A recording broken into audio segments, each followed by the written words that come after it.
What's up everybody, I got a quick tutorial here for you today, and that is in Windows 10 in File Explorer. How can I see the extension of each file? A lot of times we're sitting there and we're looking, okay, is this a .movie? Is this a .mp4? Hovering over it, you can see that it actually does give us that answer.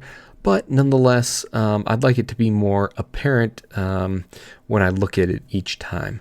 So while you're in File Explorer, if you can't see the menu options up here already, you're going to go ahead and click the down arrow button in the top right corner.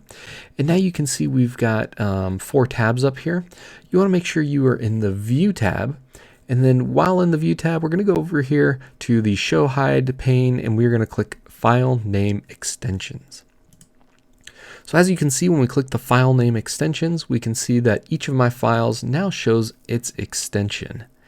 So now moving forward, this option will be remembered, and each time I open up a File Explorer window, we'll be able to see the extension of my files. If for some reason you don't want this option to be enabled anymore, you can go ahead and just click the file name extension box again to uncheck it, and they will go away. I hope you found this information helpful. Please like, subscribe, and comment down below so I know you like what I'm doing. And most importantly, have a great day.